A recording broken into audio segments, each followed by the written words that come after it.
Welcome back. So yeah, I just working on maintenance here. I wanted to cover a quick little issue I found with one of these here. It's the Trane Tam 9. It's not the variable speed outdoor unit, but it is the Tam 9 air handler. Essentially, I guess I was just a run-of-the-mill maintenance. I was checking my temperatures and pressures, and I found, as you can see, we've got really low subcooling with low superheat, low suction line temperature, and a slightly elevated suction saturation temperature. As well, you can see our temperature split's pretty well in range as well. Right off the bat, to me this is an indication. I wouldn't say poor airflow because you've got a high suction saturation. To me this looks like overfeeding metering device. As you can see, that subcooling is kind of surging there. You want about 8 degrees subcooling for this system. So as you can see, we've got between 2 and 4, 2 and 5, something like that. What I'm going to do is take a look and see how, what position my electric metering device is at right now as far as the steps. So we got 258 of 500. You can see it real time active, 256 and a 500. So it's about halfway open.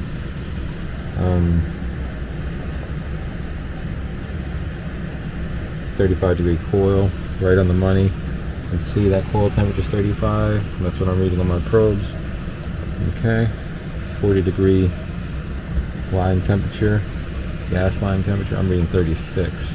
Alright, so if you ever experience this issue in the field, this will be the first red flag that you're experiencing an issue with the gas sensor. Essentially, there should be no reason why my temperature clamp that's outside around 50 feet, after 50 feet of line set, should be lower temperature than what the gas sensor is reading right at the coil itself. So they're giving me 0.5 superheat, and I've got 1.8 airflow. You can see our airflow. This is a 2-ton unit. Our airflow is definitely within range based off the system. It's calculating 805 CFM, so we definitely don't have low airflow. Not to mention we'd have low suction saturation if we did. Motor speed 800 RPM. Electric torque 0.45 static. So what I'm thinking is we're going to probably have an issue with the thermistor sensor. More than likely, as you can see, this isn't a high efficiency coil. This is,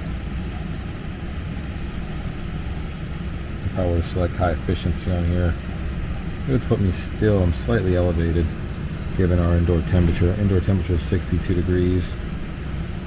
You usually want that evaporator coil to be about 35 degrees above ambient.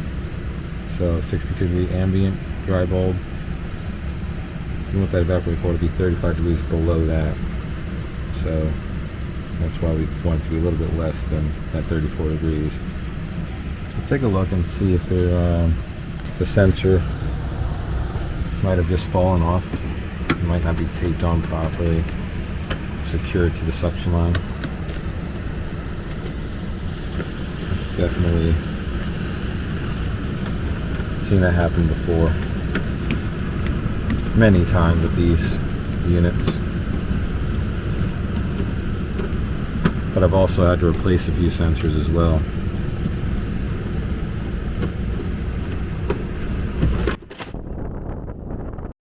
Alright, so you always want to be careful with taking this door off. The wire usually has enough slack, the wire that powers the little display here, so you should just always make sure you got enough slack on that so the door doesn't just fall and break that wire up.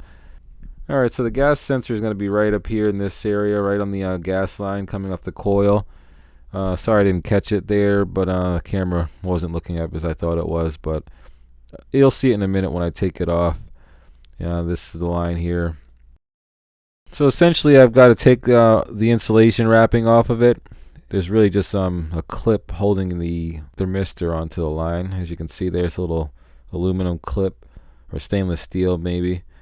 And I was able to feel the suction line itself was really gritty, and there was just debris and sediment all over it, where the thermistor was actually mated onto the line. So I went ahead and got me some of the emery cloth and sanded that down.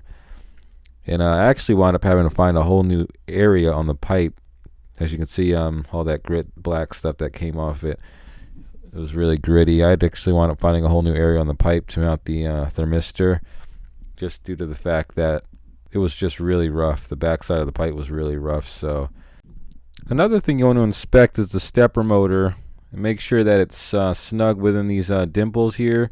You can see on each side, you want to see I think one dimple on each side of that clip there. But I'm going to add a link in the description below with a short reference manual that does show how to diagnose issues to deal with electric expansion valves. So yeah, initially I thought it was the thermistor itself, but as you can see, once we got this thing mounted on here, I actually did wind up mounting it out of the airstream, because that was the only area of the pipe that was clean and usable. But it definitely did the job.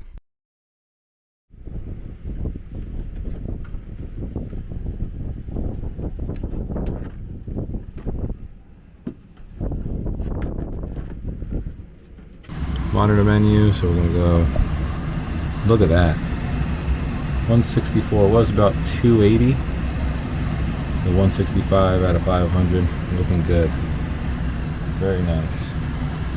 So we compare that with those readings.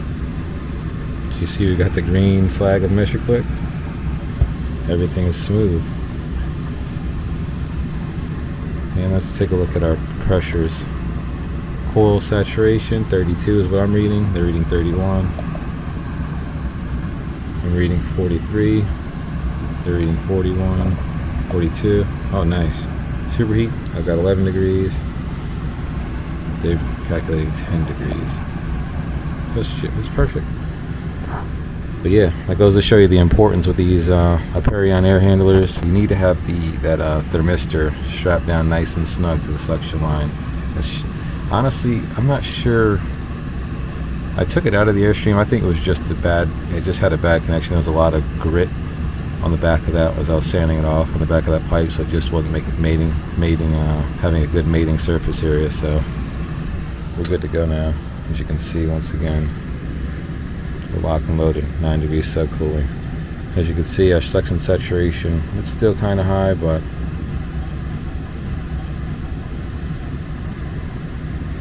it's better than it was.